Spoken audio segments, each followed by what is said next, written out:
Hello dear students, आज हम बात करेंगे पेरिसाइक्लिक रिएक्शंस के बारे में। तो पेरिसाइक्लिक रिएक्शंस क्या होती हैं? This reactions are actually concerted reactions. ये रिएक्शंस क्या होती हैं? कंसर्टेड रिएक्शन होती है। यहाँ पर कंसर्टेड से आता यह है कि इस इन अभिक्रियाओं में बंध का बनना तथा बंध का टूटना दोनों एक साथ होता है। इसलिए इन अभिक्रियाओं को हम क्या कहते हैं? Concerted reactions. वह अभिक्रियाएं जिनमें बंध का बनना एवं बंध का टूटना दोनों एक साथ हों, उन अभिक्रियाओं को कंसर्टेड रिएक्शंस कहते हैं। तो पेरिसाइक्लिक रिएक्शंस क्या होती हैं? कंसर्टेड रिएक्शंस होती हैं। और यह जो अभिक्रियाएं हैं इनमें साइक्लिक ट्रांजिशन स्टेट बनती है। इनमें क्या बनती है? Cyclic transition state. जनरली आपने ऑर्गेनिक रिएक्शंस में देखा होगा कि उनमें क्या बनते हैं? इंटरमीडिएट्स बनते हैं। रिएक्टेंट ने रिएक्शन की और क्या बनाते हैं? इंटरमीडिएट बनाते हैं। फिर वो इंटरमीडिएट क्या हो जाते हैं? प्रोडक्ट में कन्वर्ट हो जाते हैं। लेकिन इन अभिक्रियाओं में कोई इंटरमीडिएट नहीं बनता है। इनमें क्या बनता है? Cyclic transition state. तो पेरिसाइक्लिक रिएक्शंस कैसी रिएक्शंस होती है? कंसर्टेड रिएक्शंस होती है, अर्थात इनमें बंध का बनना एवं टूटना क्या होता है? एक साथ होता है। यह रिएक्शंस साइक्लिक ट्रांजिशन स्टेट से होकर गुजरती हैं। ये रिएक्शंस क्या होती हैं? स्टीरियो स्पेसिफिक होती हैं। यह भी क्रियाएं क्या होती हैं? स्टीरियो स्पेसिफिक होती हैं, अर्थात different stereo isomer of reactants gives different product. Generally for example, मान लो आपके पास कोई रिएक्टेंट है जिसका नाम मैं क्या दे दूं? ए। आपके पास कोई रिएक्टेंट क्या है? ए के दो आइसोमर है, एक सिस आइसोमर है और दूसरा ट्रांस आइसोमर है। तो सिस आइसोमर अगर बी के साथ अभिक्रिया करके क्या बनाता है? एक्स बनाता है। तो जो ट्रांस आइसोमर है वो क्या बनाएगा? वाई बनाएगा। मीन्स आपने क्या करे, एक ही रिएक्टेंट के दो डिफरेंट स्टीरियो आइसोमर्स लिए, वो क्या बनाएंगे? डिफरेंट प्रोडक्ट्स बनाते हैं। मीन्स ये रिएक्शन कैसी है? स्टीरियो स्पेसिफिक है। तो जितनी भी पेरिसाइक्लिक अभिक्रियाएं होती हैं वो क्या होती हैं? स्टीरियो स्पेसिफिक होती हैं। मीन्स डिफरेंट स्टीरियो आइसोमर्स, सिस और ट्रांस स्टीरियो आइसोमर्स, यह क्या करेंगे? डिफरेंट प्रोडक्ट बनाएंगे, एक्स और वाई। और एक्स और वाई क्या है? आपस में बराबर नहीं है। ठीक है। मीन्स जितनी भी पेरिसाइक्लिक रिएक्शंस होती हैं वो क्या होती हैं? स्टीरियो स्पेसिफिक होती हैं। तो हमने तीन बातों के बारे में जाना।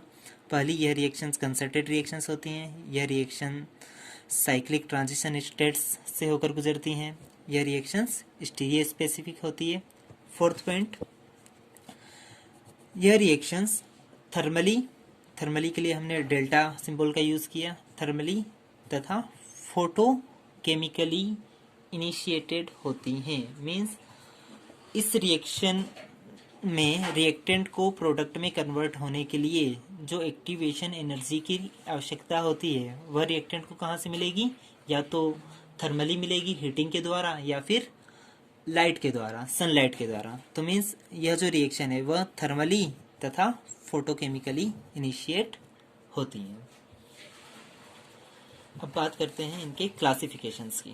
तो क्लासिफिकेशन में पहला टाइप हम देख लेते हैं इलेक्ट्रोसाइक्लिक रिएक्शंस। इलेक्ट्रोसाइक्लिक रिएक्शंस, नाम से ही पता चल रहा है, electro for electrons, cyclic means cyclisation. Means इसमें क्या होगा? इलेक्ट्रॉन का साइक्लाइजेशन होता है इन जनरल वे। तो मान लो आपके पास रिएक्टेंट है ब्यूटा डाई इन, क्या ले लेते हैं रिएक्टेंट के तौर पर? ब्यूटा डाई इन। इसे मैं इस प्रकार से लिख सकता हूं, पहला कार्बन, दूसरा कार्बन, तीसरा कार्बन और चौथा, 4 कार्बन के लिए ब्यूटा डाई इन। मीन्स दो डबल बॉन्ड होंगे इसमें, पहला डबल बॉन्ड और दूसरा डबल बॉन्ड। पाई बंध में भी इलेक्ट्रॉन है, सिग्मा बंध में भी इलेक्ट्रॉन है। इलेक्ट्रोसाइक्लिक रिएक्शन मीन्स इसमें क्या होगा, इलेक्ट्रॉन का साइक्लाइजेशन होगा।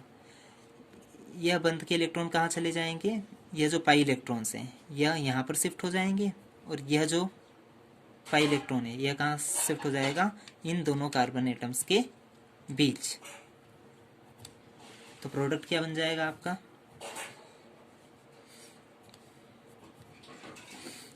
देखिए यह ऐसा का ऐसा नो चेंज, यह सिंगल बॉन्ड ऐसा का ऐसा नो चेंज, यह सिंगल बॉन्ड ऐसा का ऐसा नो चेंज। यह जो डबल बॉन्ड है पाई बॉन्ड है यह कहाँ आ गया, इस पोजीशन पर, और यह जो पाई बॉन्ड है यह कहाँ आ गया, इन दो कार्बन एटम्स के बीच, मीन्स यहाँ पर। मीन्स आप रिएक्शन देखकर बोल सकते हो कि यहाँ पर शुरुआत में दो पाई बंद थे, लेकिन जब रिएक्शन खत्म हुई तो एक पाई बंद बचा, मीन्स यहाँ पर एक पाई बॉन्ड का क्या हो गया, लॉस हो गया। तथा इस लॉस के साथ साथ अब यहाँ पर सिग्मा बॉन्ड कितने हैं, 1 2 3, और यहाँ पर सिग्मा बॉन्ड कितने हैं, 1 2 3 और 4।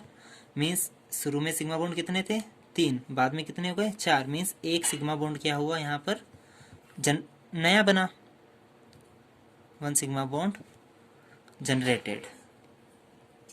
मीन्स इलेक्ट्रोसाइक्लिक रिएक्शन में क्या होता है कि एक पाई बॉन्ड का लॉस होगा तथा एक सिग्मा बॉन्ड जनरेट होगा। ठीक है, तो इसकी डेफिनेशन क्या हो जाएगी, electrocyclic reactions are the reactions in which either a ring is formed with a generation of a new sigma bond and the loss of a pi bond, or ring is broken with the loss of a sigma bond and gain of one pi bond। अर्थात इन अभिक्रियाओं में क्या होता है कि या तो ring बनती है या तो रिंग टूटती है। इस अभिक्रिया में जैसे आप देख सकते हो यह एक 4 मेंबर्ड रिंग बन रही है, यहाँ पर मीन्स हम बोल सकते हैं इन अभिक्रियाओं में रिंग बनती है, और रिंग बनने के दौरान क्या होगा, एक पाई बंध का तो क्या हो गया यहाँ पर लॉस हो जाएगा, साथ ही साथ क्या होगा, एक सिग्मा बंध नया बन जाएगा। तो ये जो रिएक्शंस क्या होती हैं, इलेक्ट्रोसाइक्लिक रिएक्शंस होती हैं। इन्हीं अभिक्रिया को हम क्या कहते हैं, इलेक्ट्रोसाइक्लिक रिएक्शंस कहते हैं। अब नेक्स्ट रिएक्शन है cycloaddition reaction. Second cycloaddition reaction. अब नाम से ही पता चल रहा है एडिशन होगा।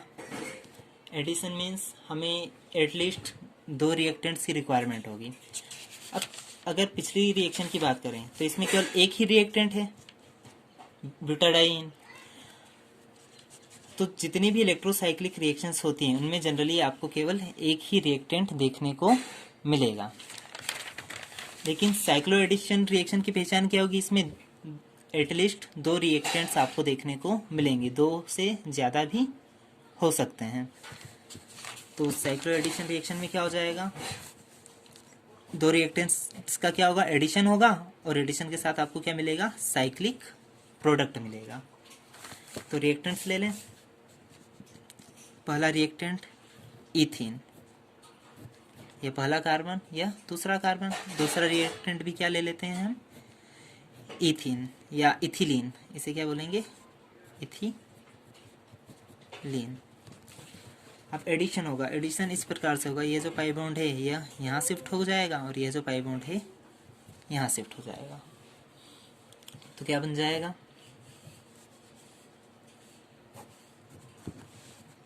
देखिए यह सिग्मा बॉन्ड ऐसा कैसा, यह सिग्मा बॉन्ड ऐसा कैसा, पाई बॉन्ड इन 2 कार्बन के बीच आ जाएगा। तो ये इन 2 कार्बन के बीच क्या आ गया, यह पाई बॉन्ड जो कि सिग्मा में कन्वर्ट हो गया। किस में कन्वर्ट हो गया, सिंगल बॉन्ड सिग्मा बॉन्ड में। और यह जो पाई बॉन्ड है यह नीचे वाले 2 कार्बन के बीच आ जाएगा। मीन्स यहाँ पर आपको क्या मिल जाएगा, साइक्लो ब्यूटेन। क्या मिल जाएगा, साइक्लो ब्यूटेन। तो यह जो रिएक्शंस होती है इसमें क्या होता है, एडिशन होता है। किनका एडिशन होगा, 2 अनसैचुरेटेड मॉलिक्यूल्स का, जो क्या करेंगे, एक साइक्लिक प्रोडक्ट बनाएंगे। इन रिएक्शंस को क्या कहते हैं हम? Cycloaddition reaction. अब आप देखकर बता सकते हैं कि यहाँ पर जो 2 पाई बॉन्ड है वो किस में कन्वर्ट हो गए? 2 सिग्मा बॉन्ड में। मीन्स इसमें क्या होगा? 2 पाई बॉन्ड्स का लॉस होगा और 2 न्यू सिग्मा बॉन्ड बनेंगे। क्या होगा? 2 पाई बॉन्ड के लॉस से क्या होगा? 2 नए सिग्मा बॉन्ड बनेंगे। तो यह जो रिएक्शन होती है इसे हम क्या कहते हैं? Cycloaddition reaction. इसका एक और एग्जांपल देख लेते हैं।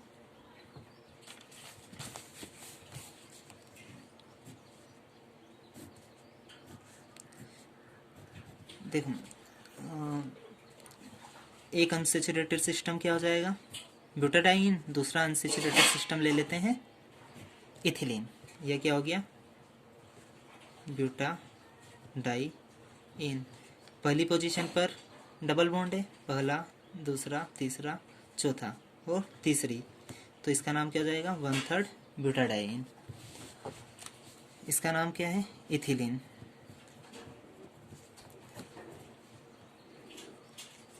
अब यह जो पाई बॉन्ड है यह इस कार्बन से जुड़ेगा। यह जो पाई बॉन्ड है यह यहाँ शिफ्ट हो जाएगा और यह जो पाई बॉन्ड है यह इस कार्बन से जुड़ जाएगा।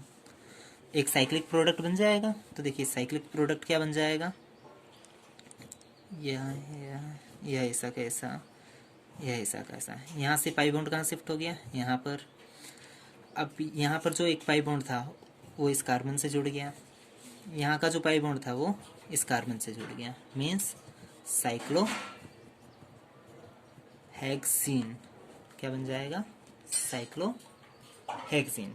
यहाँ पर भी आप देख सकते हो शुरू में 3 पाई बॉन्ड है लेकिन लास्ट में कितना बच रहा है? केवल 1 पाई बॉन्ड। मीन्स 3 में से 1 गया तो 2 पाई बॉन्ड का क्या हो गया? लॉस हो गया।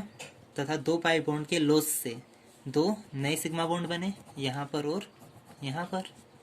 2 new sigma bond. Means cycloaddition reaction में क्या होता है? 2 पाई बॉन्ड के लॉस से 2 नए सिग्मा बॉन्ड बनते हैं। एक और चीज़, यह जो रिएक्शन होगी यह अभिक्रियाएं क्या होती हैं? साइक्लिक ट्रांजिशन स्टेट से होकर गुजरती हैं। तो देखिए यह आपका रिएक्टेंट है। इसमें कौन कौन से बॉन्ड टूट रहे हैं? ये वाला बॉन्ड टूट रहा है और ये वाला बॉन्ड टूट रहा है। तो जो बॉन्ड टूटते हैं या बनते हैं हम उन्हें डॉटेड लाइन से रिप्रेजेंट करते हैं। तो देखिए यहाँ पर यह बॉन्ड तो बना बनाया है, यह बॉन्ड भी ऐसा का ऐसा ही है, लेकिन इनके बाद जो पाई बॉन्ड था वो टूट रहा है। तो जो बॉन्ड टूटता है उसे डॉटेड लाइन से रिप्रेजेंट कर रहे हैं। अब ये बॉन्ड यहाँ से टूटकर यहाँ पर बन रहा है ऊपर की ओर।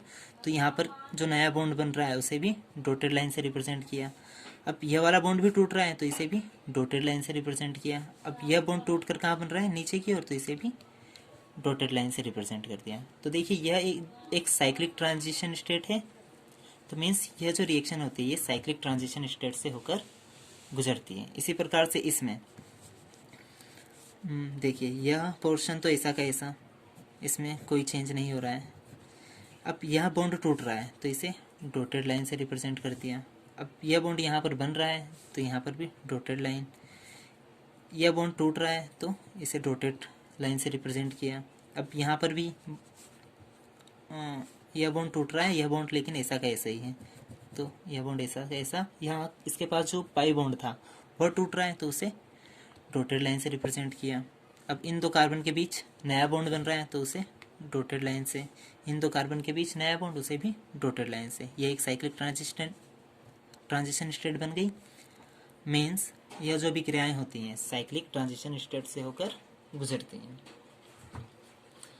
तो यह थी साइक्लो एडिशन रिएक्शन। अब हम बात करेंगे थर्ड रिएक्शन, सिग्माट्रोपिक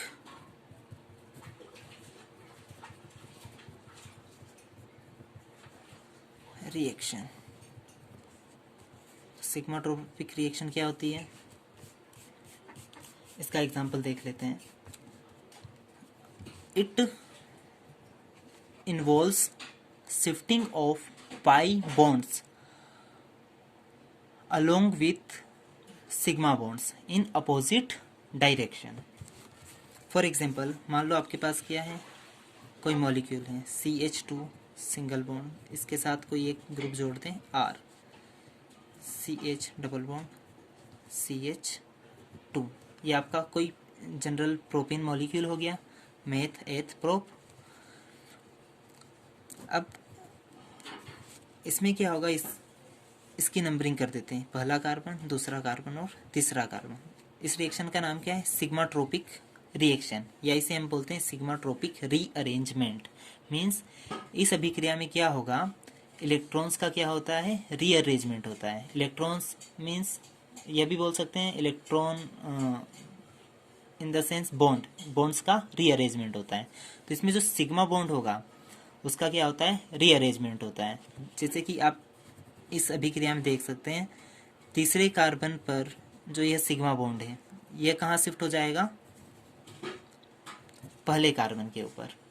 और साथ ही साथ सिग्मा बॉन्ड की शिफ्टिंग की डायरेक्शन इस ओर है, तो जो पाई बॉन्ड है वो कहाँ शिफ्ट करेगा, सिग्मा बॉन्ड की शिफ्टिंग की अपोजिट डायरेक्शन में, मीन्स इस डायरेक्शन में। ठीक है, तो इन अभिक्रियाओं में क्या होता है, सिग्मा बॉन्ड की शिफ्टिंग होती है और साथ ही साथ पाई बॉन्ड की भी शिफ्टिंग होती है, लेकिन दोनों की डायरेक्शन क्या होगी, अपोजिट होगी। अब देखिए, सिग्मा बॉन्ड की शिफ्टिंग कहाँ पर हो रही है, नई पोजीशन क्या है, पहली, तो 1, और जो पुरानी पोजीशन थी वो क्या थी सिग्मा बॉन्ड की, 3। तो इस रिएक्शन का नाम क्या हो जाएगा, 1/3 सिग्माट्रोपिक रीअरेंजमेंट रिएक्शन। और जो हमारा प्रोडक्ट बनेगा वो क्या हो जाएगा, CH2 ऐसा का ऐसा। यहाँ से जो R ग्रुप है वो कहाँ शिफ्ट हो गया, पहले कार्बन पर। इस कार्बन के ऊपर जो R ग्रुप था वो कहाँ शिफ्ट हो गया, पहले कार्बन पर, मीन्स इस कार्बन पर। अब यहाँ पर जो डबल बॉन्ड था, यह जो डबल बॉन्ड है यह कहाँ शिफ्ट हो गया, इस कार्बन पर। 1 2 3। तो यह जो रिएक्शन है इसे हम क्या कहते हैं, सिग्माट्रोपिक रीअरेंजमेंट रिएक्शन। इसमें क्या होता है, सिग्मा बॉन्ड की शिफ्टिंग होती है, साथ ही साथ पाई बॉन्ड की भी शिफ्टिंग होती है, लेकिन दोनों की डायरेक्शन क्या होती है, अपोजिट होती है। This reactions are called sigmatropic rearrangement reactions. Fourth reaction है group transfer reaction. Group transfer reaction में क्या होगा, a reaction in which one or more groups or atoms transfer from one molecule to another molecule is called group transfer reactions। इसमें क्या होता है, किसी एक मॉलिक्यूल से एक ग्रुप का ट्रांसफर दूसरे ग्रुप की ओर होता है। फॉर एग्जाम्पल, यह आपका कोई मॉलिक्यूल है, मेथ एथ प्रोप ब्यूटीन, सॉरी यह तो हाइड्रोजन है ना, ये आपका कौन सा मॉलिक्यूल हो गया, प्रोपीन। ठीक है, मेथ एथ प्रोप 3 कार्बन है, ये तो हाइड्रोजन है। ठीक है, प्रोपीन प्लस इथिलीन। तो इस रिएक्शन में क्या होगा, यह डबल बॉन्ड इस कार्बन से जुड़ेगा, यह डबल बॉन्ड यहाँ शिफ्ट होगा, और यह जो ग्रुप है हाइड्रोजन ग्रुप है ये कहाँ शिफ्ट हो जाएगा, दूसरे मॉलिक्यूल के पास। यह रिएक्शन थर्मली अलाउड होती है। ठीक है, यह बॉन्ड ऐसा का ऐसा, यह बॉन्ड ऐसा का ऐसा, यहाँ का जो डबल बॉन्ड था वो यहाँ शिफ्ट हो गया, मीन्स यहाँ डबल बॉन्ड हो जाएगा। यह ऐसा का ऐसा, यह जो डबल बॉन्ड था उसने इन दोनों कार्बन्स को जोड़ दिया, और यह जो हाइड्रोजन है यहाँ पर आ गया। मीन्स हाइड्रोजन ग्रुप का ट्रांसफर एक मॉलिक्यूल से दूसरे मॉलिक्यूल के पास हो गया। तो ये जो रिएक्शन होती है इसे हम क्या कहते हैं, ग्रुप ट्रांसफर रिएक्शन। इन अभिक्रियाओं में क्या होता है, जो दोनों ग्रुप होते हैं वो सिग्मा बॉन्ड के द्वारा जुड़ जाते हैं। ठीक है, तो ये रिएक्शंस क्या कहलाती हैं, ग्रुप ट्रांसफर रिएक्शंस। अब कुछ जनरल बातें कर लेते हैं। रिप्रेजेंटेशन के बारे में। ब्यूटाडाइन का फार्मूला क्या होता है? CH2 double bond CH single bond CH double bond CH2। इसे मैं इस प्रकार से भी लिख सकता हूँ, एक कार्बन दूसरे कार्बन, दो कार्बन को एक लाइन के द्वारा रिप्रेजेंट कर सकता हूँ। इसी प्रकार से इन दो कार्बन को मैं दूसरी लाइन के द्वारा रिप्रेजेंट कर सकता हूँ, इन दो कार्बन को एक और तीसरी लाइन के द्वारा रिप्रेजेंट कर सकता हूँ। अब आप देखोगे कि स्टार्टिंग के जो दो कार्बन हैं उनके बीच क्या है? डबल बॉन्ड है, मीन्स ये डबल बॉन्ड। बाद वाले जो दो कार्बन हैं उनके बीच भी क्या है? डबल बॉन्ड है, तो ये डबल बॉन्ड। तो दोनों सेम कंपाउंड है, लेकिन रिप्रेजेंट करने का तरीका क्या है? दोनों का अलग अलग है। इसी प्रकार से मैंने बात करी थी इथिलीन की। इथिलीन का फार्मूला क्या होता है? CH2 double bond CH2। तो कार्बन कार्बन, दो पास वाले कार्बन एटम को हम एक सीधी रेखा से डिनोट कर सकते हैं। अब इनके बीच क्या है? डबल बॉन्ड है, तो यहाँ पर एक लाइन और आ जाएगी। मीन्स इथिलीन को आप इस प्रकार से रिप्रेजेंट कर सकते हो। इसी प्रकार से अगर आपके पास क्या है? हेक्साट्राईइन है। क्या है? हेक्साट्राईइन। हेक्साट्राईइन का फार्मूला क्या होता है? हेक्सा मीन्स 6 कार्बन होंगे और ट्राईइन मीन्स 3 डबल बॉन्ड। तो CH2 double bond CH single bond, फिर CH डबल बॉन्ड, फिर CH सिंगल बॉन्ड, फिर CH double bond CH2। 1 2 3 4 5 6 carbon. इसका नाम क्या है? हेक्साट्राईइन। या अब डबल बॉन्ड की पोजीशन भी आप बता सकते हो। पहली पोजीशन पर डबल बॉन्ड है, फिर तीसरी पोजीशन पर डबल बॉन्ड है, फिर पांचवी पोजीशन पर डबल बॉन्ड है। तो इसका नाम क्या हो सकता है? 1 3 5 हेक्साट्राईइन। हेक्साट्राईइन। अब इसे भी हम इस फॉर्म में रिप्रेजेंट कर सकते हैं। तो रिप्रेजेंट कैसे करेंगे? देखिए, शुरू के दो कार्बन्स के बीच क्या है? बीच से स्टार्ट कर लेते हैं, यहाँ से। इन दो कार्बन्स के बीच क्या है? डबल बॉन्ड, इस प्रकार से। फिर दो कार्बन और हैं आजू बाजू, उन्हें इस प्रकार से रिप्रेजेंट कर दिया। ये CH यह हो गया, इसके यह CH यह हो गया। इसके बाद फिर CH है, फिर कार्बन है, यह carbon C C C C। इन दोनों कार्बन्स के बीच क्या है? डबल बॉन्ड है, तो डबल बॉन्ड। इस अपोजिट एंड पर भी क्या है? C और C दो कार्बन है, तो इस प्रकार से। इन दोनों के बीच भी क्या है? डबल बॉन्ड है, तो ये डबल बॉन्ड। यह भी हेक्साट्राईइन है और यह भी हेक्साट्राईइन है। 1 कार्बन की पोजीशन, कार्बन की नंबरिंग इसमें भी कर सकते हैं। पहला कार्बन, दूसरा कार्बन, तीसरा कार्बन, चौथा कार्बन, पांचवा कार्बन और छठा कार्बन। पहले कार्बन पर डबल बॉन्ड शुरू हुआ, फिर तीसरे कार्बन पर डबल बॉन्ड शुरू हुआ, फिर पांचवें कार्बन पर डबल बॉन्ड शुरू हुआ। तो इसका नाम क्या हो जाएगा? 135 hexatriene. Thank you for watching.